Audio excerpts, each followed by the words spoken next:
Hello, my name is Reza Ganjavi, and I have the pleasure and honor of being here with one of my heroes, Dr.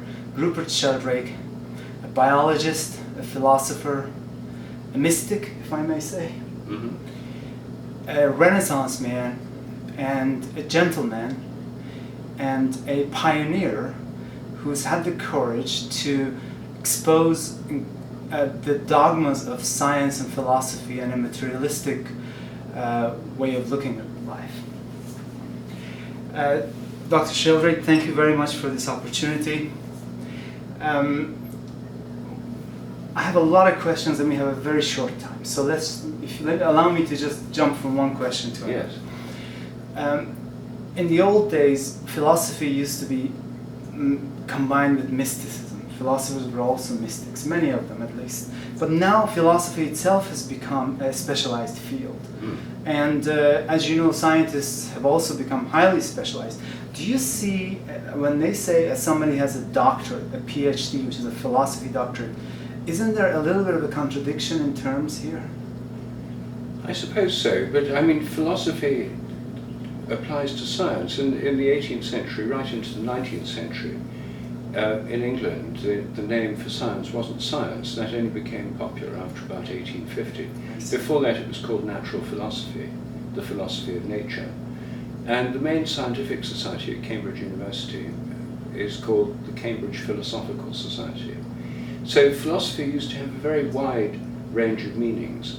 And natural philosophy is really the thing that interests me most, science as natural philosophy. The more narrow academic philosophy at the moment, logical positivism, led to a great narrowing of philosophy, then analytical philosophy, the meaning of words and language. Important, but technical and very narrow, and not really dealing with the big questions about the meaning of life and what Immanuel Kant, the great philosopher, said the three perennial problems of philosophy are God, freedom, and immortality. There's a great loss of focus on these bigger questions. Phenomenology of the mind. No critique of pure reason. Yes.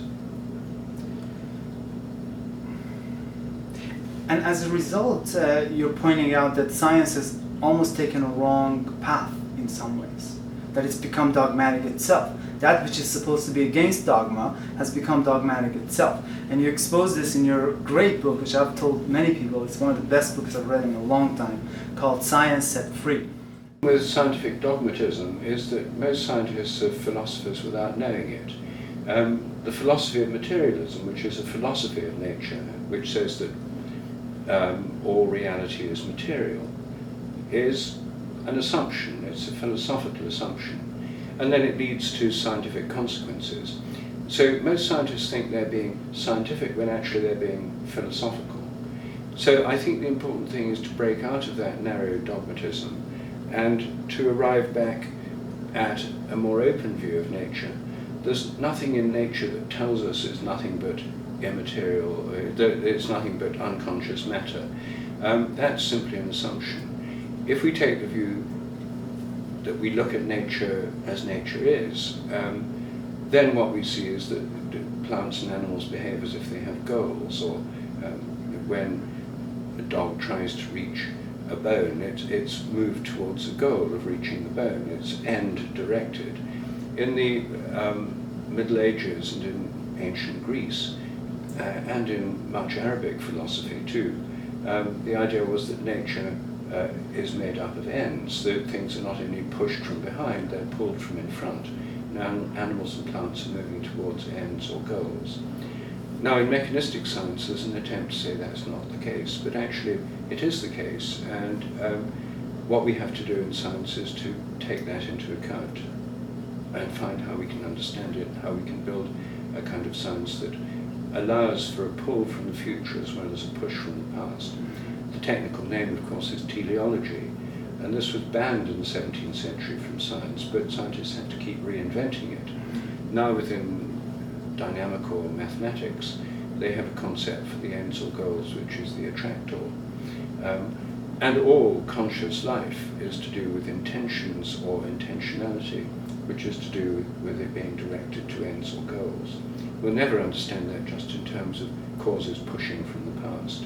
They're part of the causation of nature, but not all of it. This is what you also talk about, the morphic field, which it attracts forms which are coming into existence in some ways.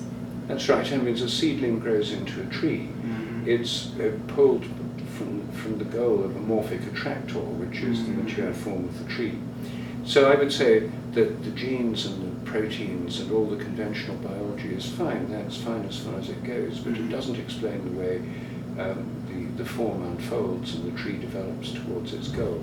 Or an animal embryo is, as it were, pulled towards the goal of the normal form of the animal. If you damage it while it's developing, it can very often regenerate from that damage and grow normally anyway. Just very recently there was a report from China of a young woman who seems fairly normal, whose brain has no cerebellum. And this young woman has managed to develop and function as a fairly normal human being, a few minor abnormalities, with no cerebellum whatsoever. A whole part of her brain is missing. And that reveals this tremendous adaptive capacity that living things have. The reason they're able to do that is because they're moving towards ends or goals. They're attracted towards ends. Genetic fields. This is older than your discovery, right? Yes. And I read that these are considered. It's considered groups of cells. Would you agree with that? Or can we look at it as cells? Well, a morphogenetic field is a field that organizes morphogenesis, which means the coming into being of form. So, if you have in the development of an animal embryo, you have a limb bud which can grow into an arm or a leg, and this limb bud has a morphogenetic field which shapes its development so it grows into an arm or a leg. The genes are the same. The genes in your arm and your leg are the same, but the field of the arm field and the leg field are different. Okay. The proteins, the cells are the same in both fields. They have the same kind of blood cells, muscle cells, bone-making cells, nerve cells. They're chemically identical with identical genes, but they have different shapes. Just as you can build buildings with different shapes, different plans from the same bricks and cement. A pile of bricks and cement delivered to a building site doesn't determine the shape of the building. So a different plan will give you a different shaped building, even though the materials are the same. That's true of arms and legs. So the morphogenetic field is that which has this shaping influence. Now some biologists would say, well, the morphogenetic field is a group of cells that are going to become an arm or a leg, and somehow their interactions cause them to become an arm or a leg. But the question is, what shapes those interactions? Why do the interactions lead one lot of cells to become an arm and another lot to become a leg? That's because the field itself has structure or form, and it gives that formal structure to the cells, just as an architect's plan gives formal structure to the building. But the architect's plan is not material. I mean, it can be drawn on a piece of paper, but it could be an idea in the mind of the builder. It doesn't weigh anything. One building, if you demolish it, the total amount of bricks and cement might be the same as in another building when you demolish it. But when you demolish it, if you collect all the dust, there's no change in weight. The different plans don't weigh anything. They're more like an idea than a thing.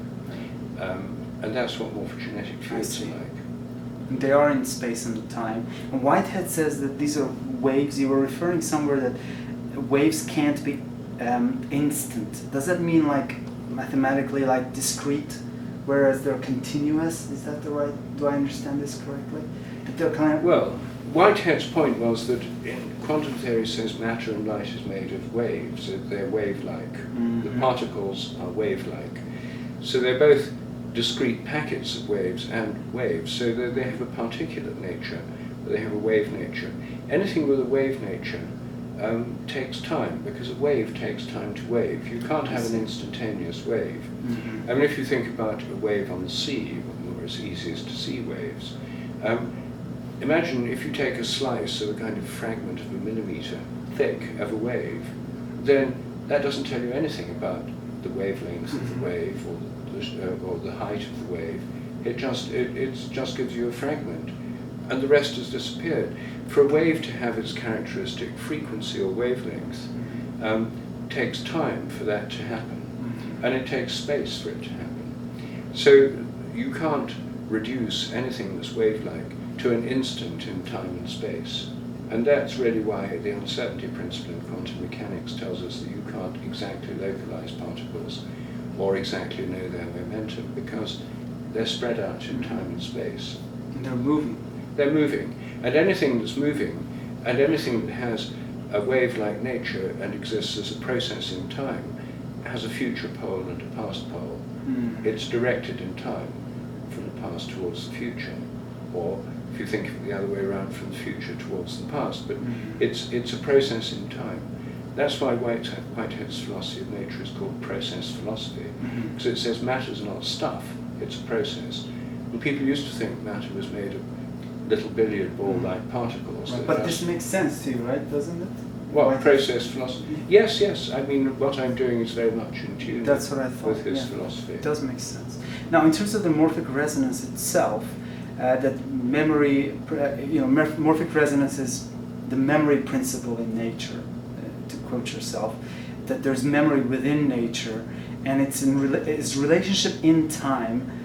Resonance leaps across time, and it doesn't have to be stored. So I've been really living this idea around the clock, really seeing it in my own laboratory, and it really makes sense. So instead of the traditional idea that memory is actually stored in the brain cells, I can see that it totally makes sense that it's stored as in the morphic resonance, in the morphic field, and the brain is not a storage device, but it's a tuner. Yes.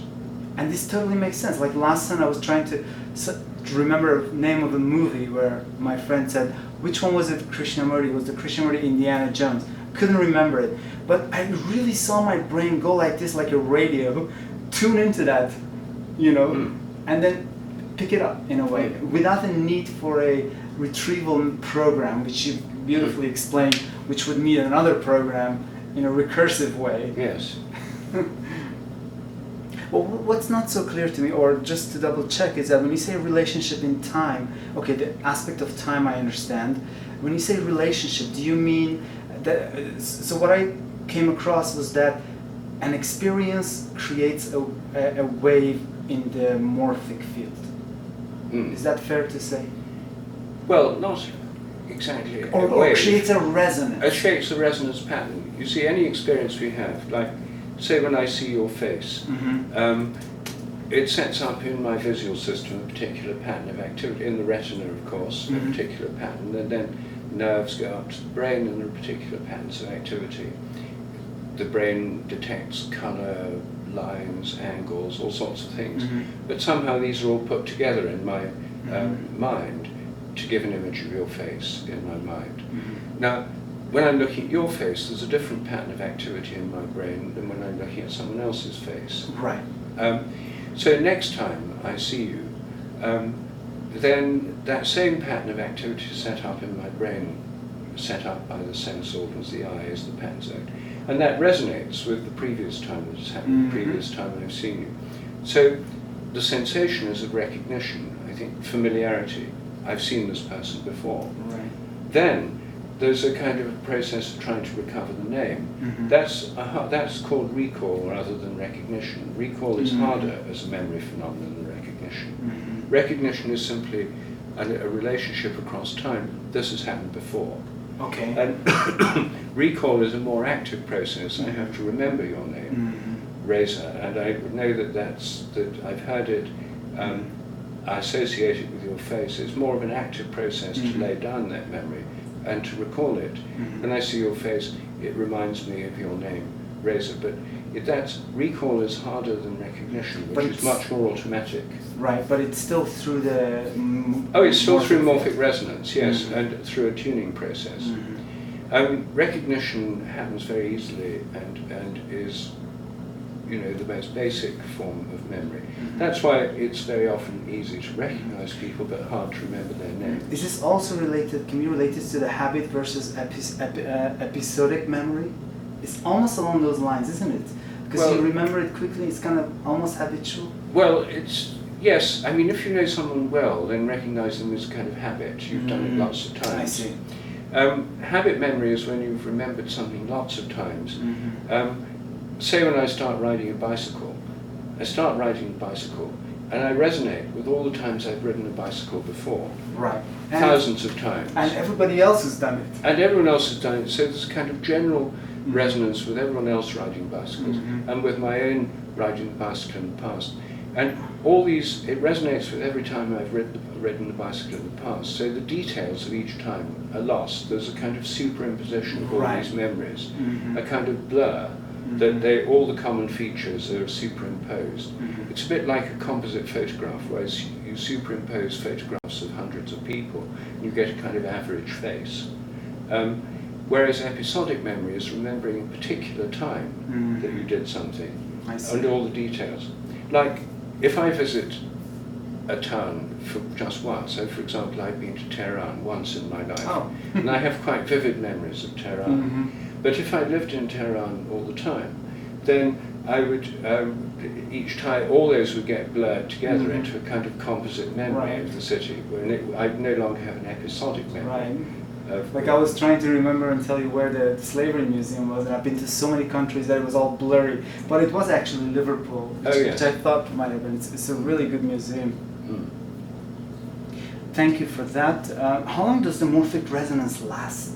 Stupid question. No, it's not stupid. I mean, it could fall off by itself with time, but I don't know, because there's no way of measuring it at the moment. But for what I prefer to do in terms of a scientific hypothesis is put forward the simplest hypothesis, the boldest hypothesis. Karl Popper said that the most useful scientific hypothesis is a bold hypothesis, one that makes striking and unusual predictions.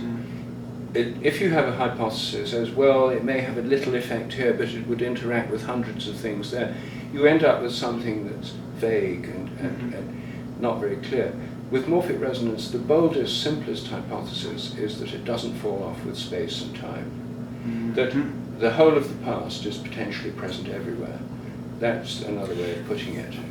Would you say that it needs reinforcement? Like, does it depend kind of on whether it's reinforced, kind of like a wave? No, I don't think it needs reinforcement. You see, I think that if, for example, the fields of the dinosaurs, morphic resonance with dinosaur fields should still be possible. It's just that no dinosaur eggs around to tune into them.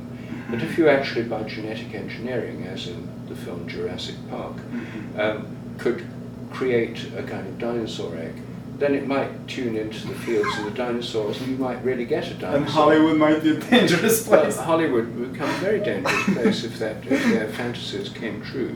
But morphic resonance would mean that the world was, as it were, haunted by the ghosts of extinct species. And sometimes, in mutations, some extinct form does come back. It's called an atavism, the appearance of some long extinct form. What's it called? Atavism. Okay. Atavism. For example, when human babies are born with tails, this is seen as an atavistic mutation, one that's recalling some extinct ancestral form.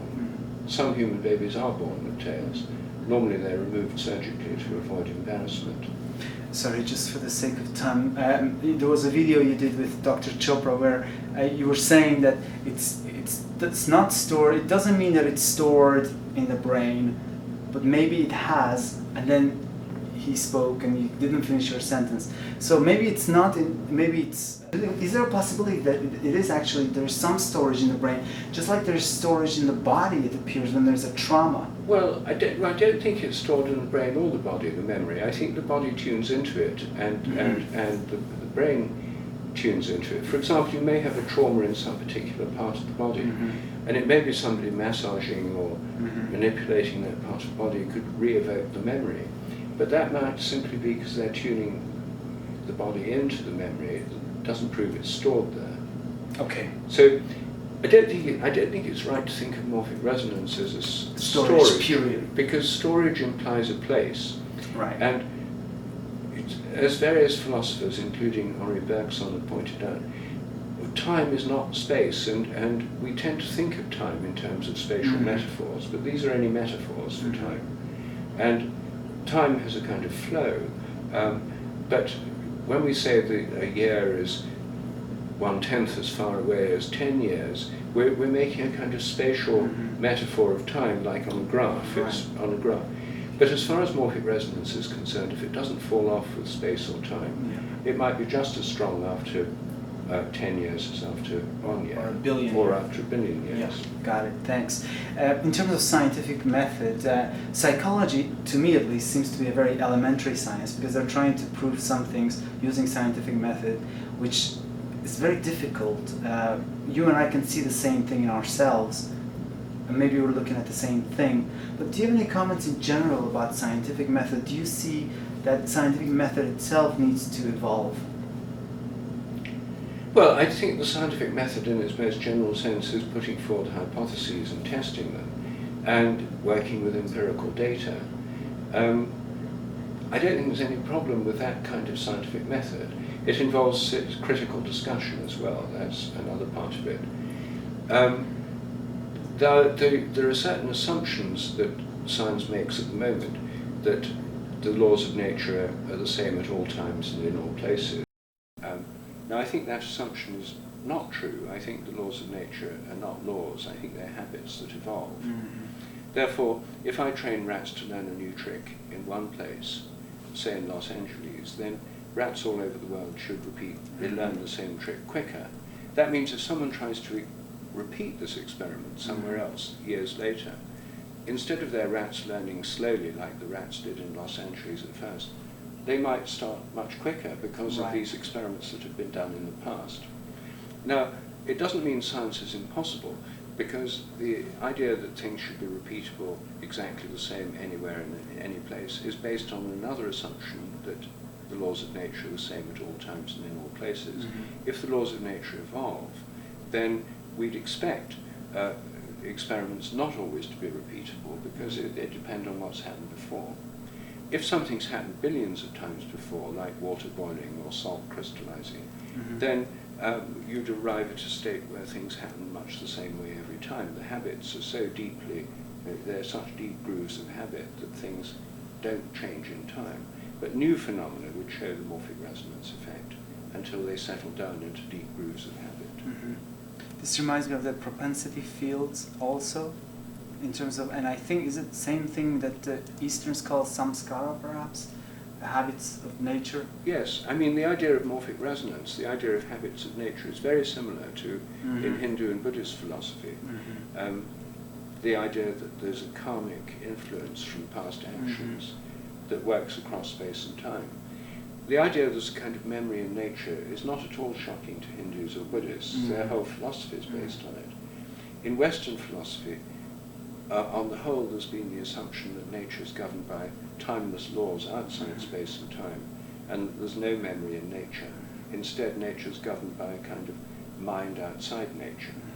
And even in modern science, even in materialist science, there's still the assumption that nature is governed by timeless laws of nature outside time and space that were there all at the moment of the Big Bang.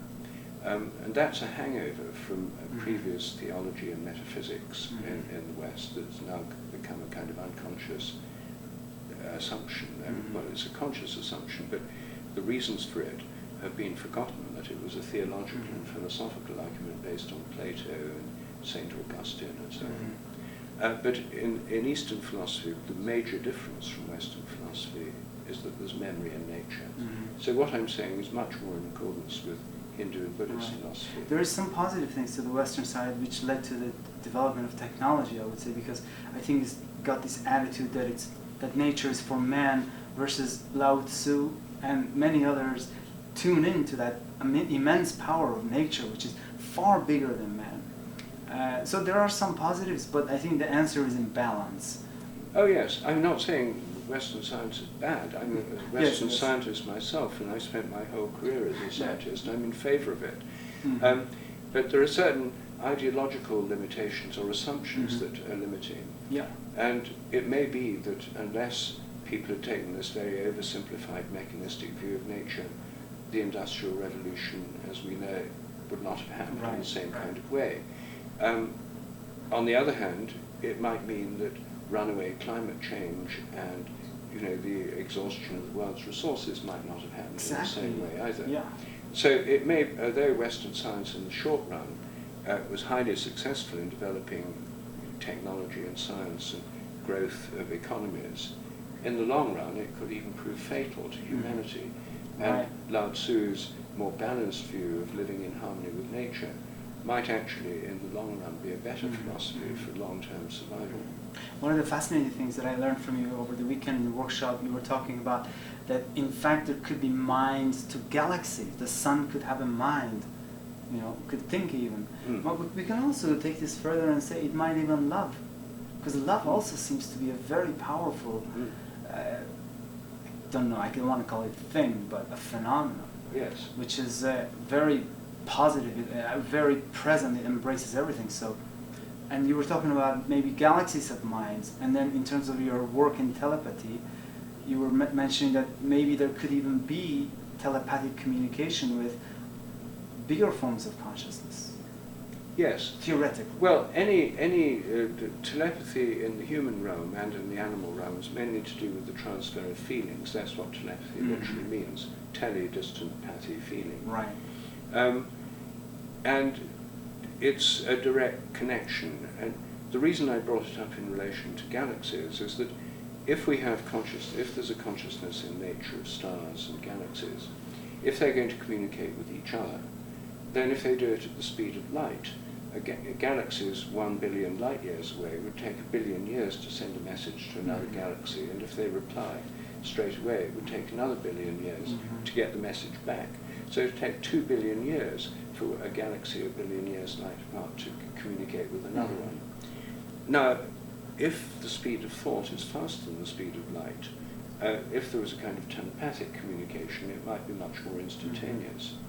Now, no one has ever discussed possible thinking galaxies or communication between them, because until the 1920s no one knew there were any galaxies outside our own.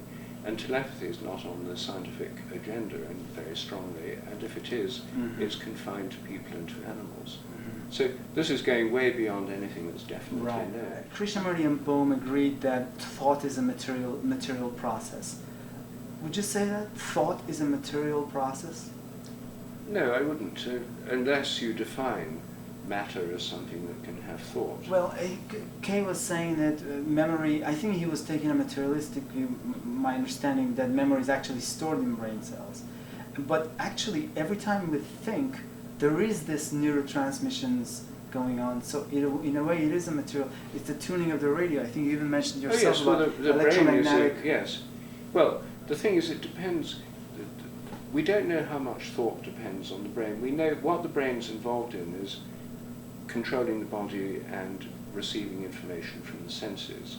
So when I look at something, then changes happen in my eye and my brain. When I'm moving my arm, changes happen in my brain.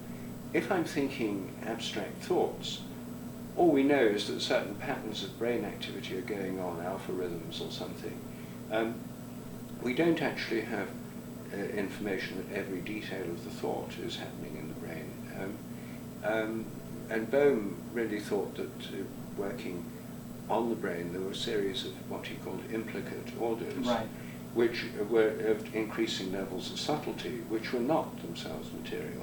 But they get input from explicate. Well, they get information from explicate things. I might read something in a book which sets me thinking about an idea. I read a book of philosophy, light impulses from the page, from material letters printed in black ink and stuff, enter my eyes. It starts me thinking. But that doesn't mean that all the thoughts that then take part necessarily have an exact one-to-one correspondence with the brain. If I start talking about what my ideas are, then again, my thoughts influence my muscles that move my mouth and so forth, and that involves the brain. But Bohm's own theory would say there's levels of implicate order which are more subtle and less material. And Krishnamurti says that when the thinking process, when the mind is really quiet, the brain is really quiet, the receiver, the way I look at it in your terms, the receiver is actually quiet. It's not even trying to tune into morphic resonance. Then another dimension can come into being. You can tune into that presence, which is my words, sacred. Because the sacred is only in the present. Yes.